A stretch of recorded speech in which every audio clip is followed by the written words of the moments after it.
Welcome back, ladies and gentlemen. We are on our last day of Chapter 3. We are on day 9, which is day 2 of 3.3, transforming with logarithms, exponential models, putting it all together, and which transformation should we choose. By the end of this lesson, you will be able to determine which of several models does a better job of describing the relationship between two quantitative variables. And we will finish looking at how to use transformations involving logarithms to create a linear model that describes the relationship between two quantitative variables and use the model to make predictions. Go ahead and try these problems at the end of this lesson. Let's begin. All right, so as stated, we are on section 3.3, day 2, more transformations to achieve linearity. And you can see this information also in the AP Daily video on the AP Classroom.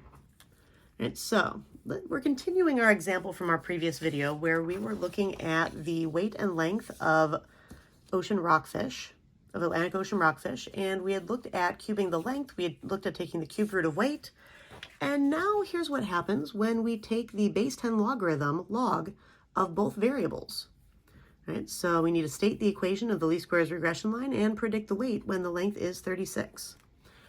All right, so when we take the logarithm of weight and the logarithm of length, look at what happens with this. This looks to be fairly linear to me. Right? And just like before, when we had to write the cubed or the cube root into our formula, because we took the logarithm of both length and of weight, we need to include the logarithm in front of weight and the logarithm in front of length. So take a look at the titles on your axes to determine where these logarithms need to show up when you are using these.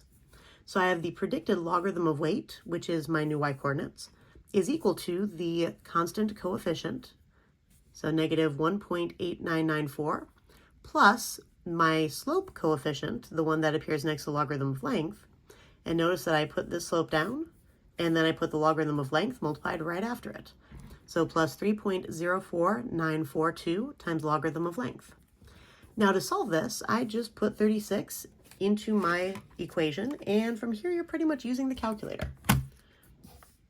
Right, so I am going to type in negative 1.8994 plus 3.04949 times the logarithm of 36. Close my parentheses and hit enter, and that's where I'm getting 2.8465 approximately, 64. Oops, that would be why. I have a 2 over here, and I actually wrote a 9. No wonder I was getting a different answer. Let's go ahead and try that again. See, that happens to teachers too. Don't be shy if that happens. Sometimes we read things wrong. All right, so I've changed that 9 to a 2. Now it's coming out the way I expected. I was wondering why I got the wrong number. Whenever that happens to you, double check and make sure that you wrote everything correctly. That is always a good check to do. All right, so I have about 2.8464, which matches here. And I need the predicted weight, not the predicted logarithm of weight. Now, a logarithm is basically an exponent waiting to be found. So the base that's on the logarithm, in this case, we're dealing with a base 10 logarithm, which means that whatever the logarithm equals is the exponent that we would put back on a base of 10 in order to calculate the value that would have come after the logarithm. So log base 10 of weight is equal to the exponent we put on 10 to get weight. All right, so the predicted weight is equal to 10 to the 2.8464 power, and just put this into your calculator and you get about 702.1 grams. Now, something to note, and this is a very important note, if you log both variables, so if logging both variables linearizes, so if taking logarithm of both the x and the y variable linearizes, then it is called a power model, y equals a times x to the b power.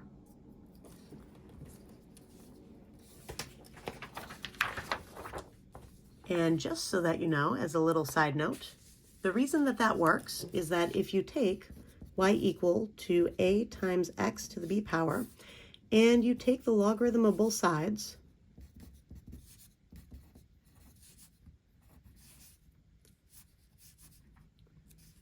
so if I take the logarithm of both sides, I'm not really changing anything. All right, so log of y is staying as it is, and using my properties of logarithms, I can expand this a little bit.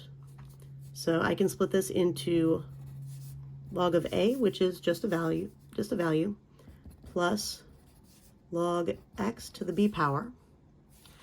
And then log y is equal to, this is basically just some number, plus multiply this in front of my logarithm, b times log of x.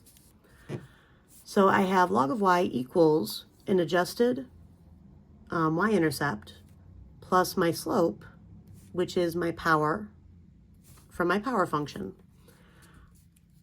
times the logarithm of x. Notice that the logarithm did not simplify out of either one of these.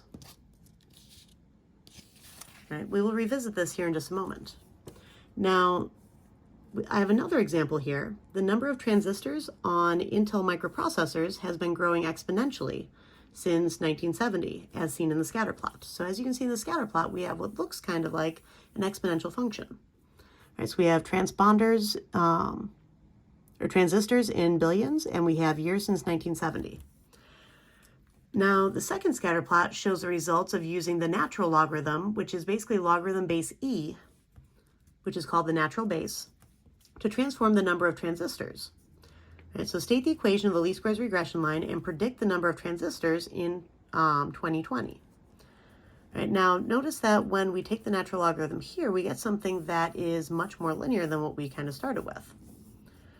Right, so if we have the predicted natural logarithm of transistors is equal to our constant coefficient, remember that's the one without the variables, so 7.2272, plus our coefficient in front of years since 1970, so plus 0.3542 times years since 1970. Now, the year 2020 is 50 years after 1970, which is why I'm going to be putting 50 into this. And if I put this into my calculator, I get 24.9372. But that equals the natural logarithm of transistors for my prediction. I need the predicted transistors themselves. So I need to take my base from my logarithm and put its exponent back onto it. So the natural base e to the 24.9372. Now remember, this was in billions, so if we take e, which is found right above the natural logarithm, so second natural logarithm gets you the base of e, 24.9372, hit enter. Now notice this E10, that means that we would need to move this decimal point over 10 times. And if we do that, we would have about 67.2 billion. All right. Billion is essentially 9 zeros at the end of your number. So if we move this over 10 times, let's just move this over once, and we would have 67 point, let's see. Looks like I'm getting something slightly different. Let me double check my numbers here real quick. I believe this should be 67.6 billion. So if I move this decimal point once to the right, then I have E9, which would mean I would have essentially 67.6. And then if I were to move this over, I would have this, and then 1, 2, another 3, and then another 3. So this would be 1, 2, 3, 4, 5, 6. This puts into the millions. 7, 8, 9. This puts into the billions. 6, 7. So this would be 1, 2, 3, 4, 5, 6, 7, 8, 9, 10 for the E10 that I have right here. It's a lot easier to write as 67.6 billion though, as opposed to having to write this out completely, but you do you. All right, now something to note, if you are only logging the y variable, if that linearizes, then it's called an exponential model, which is y equals a times b to the x. Notice the difference between these. In a power model, x is in the base as opposed to the exponent, whereas in an exponential model, as the name would imply, x is in the exponent. Now, to show you why this is, I'm going to go back to what I was doing previously. All right, so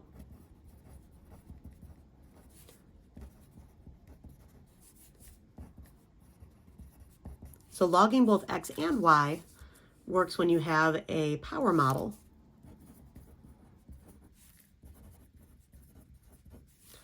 Because when you simplify the power model by taking the log on both sides, you end up keeping the log on both of the variables. Now, when you deal with an exponential model, which is y equals a times b to the x, now x is in the exponent,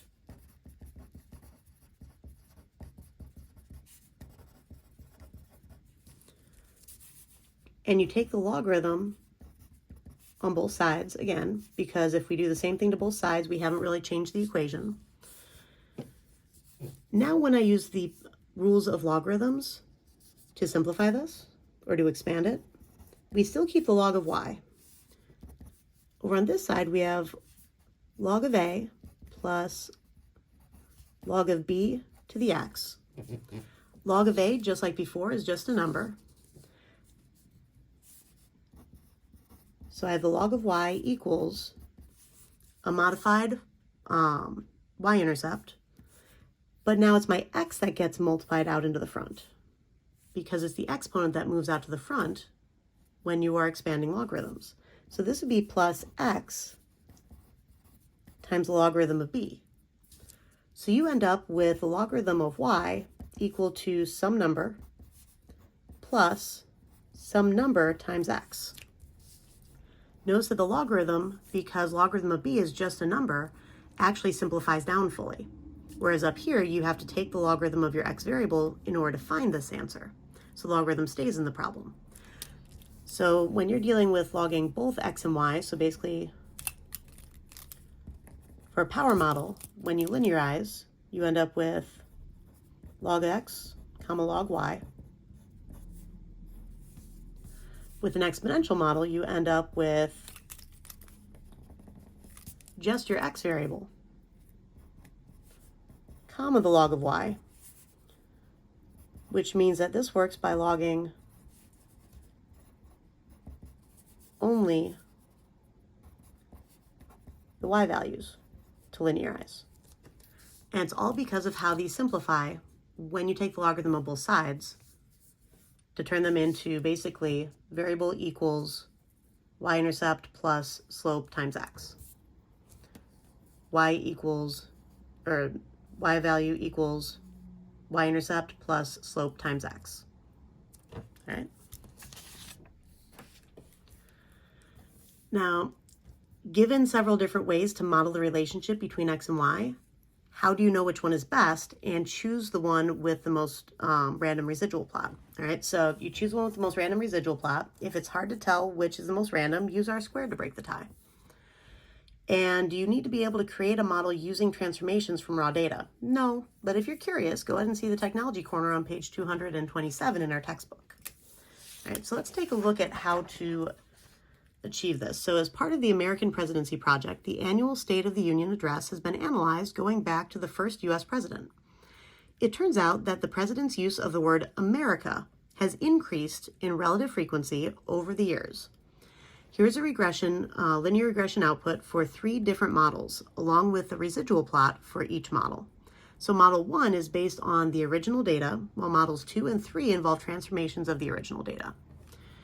All right, so for the first model, just percent of the use of the word America within the State of the Union address versus the president's number, so which president we're dealing with. All right, so as you can see, this is definitely a curved model, so linear is not the way to go. But if we take the logarithm of America and logarithm of president numbers, so this would be a power model. All right, so if we transform this along a power model, taking the logarithm of both variables, notice that's a little bit more scattered, but it still looks like there's this chunk of data that is falling far below this and is not super close to this line. But if we only take the logarithm of the percent of America versus the president number is basically our x value, while in this case, log of percent of America is basically our y. Then we have a much stronger r squared value compared to the others. And it looks like our data is more evenly scattered above and below this residual equals 0 line. And even when we have a large chunk of the data that is below, look at how small these residuals actually are compared to these. All right, so let's go through the different questions that we might have to answer. So for A, explain why the information provided suggests that a linear model may not be appropriate for describing the relationship between president number and percent of America. Well, a linear model may not be appropriate for describing the relationship between president number and percent of America because the residual plot displays a curved pattern. Now, don't just tell me it displays a curved pattern. You need to tell me what it actually is. So make sure you're using the technical terms for the different types of plots that we're dealing with here. It's the residual plot that deals with this, and specifically the residual plot showing the relationship between president number and percent of America without any logarithms in it. Right, that's the one that's displaying the curved pattern. That means that a linear model is not appropriate. Now for letter B, which model does the best job of summarizing the relationship between president number and percent of America?